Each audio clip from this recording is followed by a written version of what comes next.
കേരളത്തിൽ ഏതൊക്കെ മേഖലയിലാണ് വിശേഷിച്ച് ശക്തമായ മഴയ്ക്ക് സാധ്യത ഇപ്പോൾ കൂടുതലുണ്ടാകുക? കാലാവസ്ഥാ നിരീക്ഷണ കേന്ദ്രം നൽകുന്ന സൂചനകളും റിപ്പോർട്ടുകളും എന്തൊക്കെയാണ്? ശാലിനി.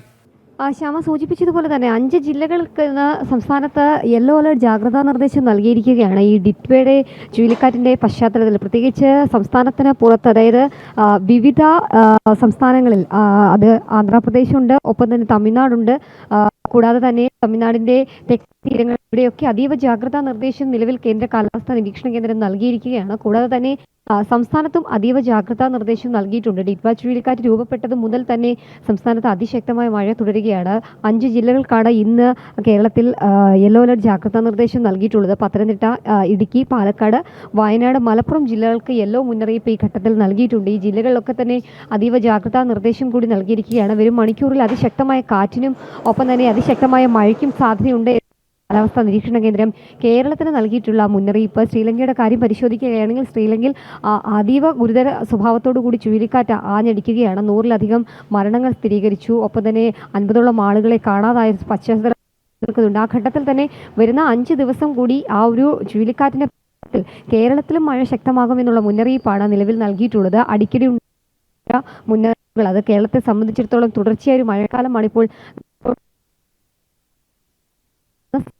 ഇപ്പോൾ ഈ ഡിറ്റ്വ ചുഴലിക്കാറ്റ് ഭാവത്തിൽ കേരളത്തിൽ അതിശക്തമായ മഴ ലഭ്യമായി കൊണ്ടിരിക്കുന്നത്. ഏതായാലും തെക്കൻ കേരളത്തിൽ ഇന്ന് രാവിലെയൊക്കെ തന്നെ മൂടി അവസ്ഥ നിലനിൽക്കുകയാണ്.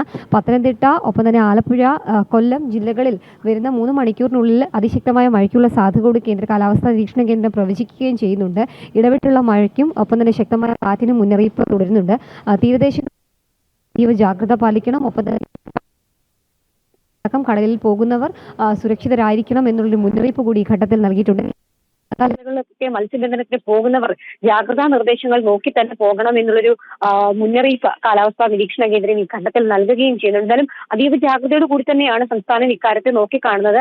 ഈ ചുഴലിക്കാറ്റിന്റെ ആ ഒരു കാറ്റിന്റെ ഗതി ഒരു പക്ഷേ തമിഴ്നാട്, ചെന്നൈ തീരങ്ങളിലേക്ക് എത്തുമ്പോൾ അതിശക്തമായ മഴ സംസ്ഥാനത്ത് ഉണ്ടാകാനുള്ള സാധ്യതയുണ്ട്. അത് മുന്നിൽ കണ്ട് തീരദേശ ജില്ലകൾക്കടക്കം പ്രത്യേക ജാഗ്രതാ നിർദ്ദേശം തുടരുകയാണ്. കൂടാതെ തന്നെ സംസ്ഥാനത്ത് തിരുവനന്തപുരം, കൊഴിയൂർ മുതൽ കാസർഗോഡ് വരെയുള്ള തീരദേശ മേഖലകളിൽ കള്ളക്കടൽ പ്രതിഭാസം തുടരുന്നുണ്ട്. ആ കള്ളക്കടൽ പ്രതിഭാസം തുടരുന്നതുകൊണ്ട് തന്നെ ഈ തീരദേശ മേഖലകളിൽ താമസിക്കുന്നവർ സുരക്ഷിതരാകണമെന്നൊരു മുന്നറിയിപ്പ് കൂടി നൽകിയിട്ടുണ്ട്. അടച്ചുറപ്പുള്ള വീടുകളൊന്നും ഇല്ലാത്ത, സുരക്ഷിത അല്ലാത്ത ഇടങ്ങളിൽ താമസിക്കുന്നവർ സുരക്ഷാ കേന്ദ്രങ്ങളിലേക്ക്, ബന്ധുവീടുകളിലേക്ക് മാറണം എന്നൊരു മുന്നറിയിപ്പുണ്ട്. ഒപ്പം തന്നെ കടലിൽ ഇറങ്ങിയുള്ള വിനോദസഞ്ചാരമൊക്കെ ഇത്തരത്തിൽ കള്ളക്കടൽ പ്രതിഭാസം നിലനിൽക്കുന്നത് കൊണ്ട് തന്നെ അതീവ ജാഗ്രതയോടെ തന്നെ നടത്തണം എന്നുള്ള മുന്നറിയിപ്പ് കൂടി ഘട്ടത്തിലുണ്ട്. എന്തായാലും അതീവ ജാഗ്രതാ നിർദ്ദേശം നൽകിയിരിക്കുകയാണ്. ഇനി 10 മണിയുടെ മഴ മുന്നറിയിപ്പ് വരാനുണ്ട്. അതിൽ ഒരുപക്ഷെ കൂടുതൽ ജില്ലകൾക്ക് തീർച്ചയായും ശാലിനി, അതിൽ നമുക്ക് കൃത്യമായി തന്നെ പ്രിയപ്പെട്ട പ്രേക്ഷകരിലേക്ക് എത്തിക്കേണ്ടതുണ്ട്. 10 മണിക്ക് പുതിയ മഴ മുന്നറിയിപ്പുമായി ബന്ധപ്പെട്ട് ചില കൃത്യമായ നിർദ്ദേശങ്ങൾ കാലാവസ്ഥാ നിരീക്ഷണ വകുപ്പിന്റെ ഭാഗത്തുനിന്ന് വരുന്നുണ്ട്.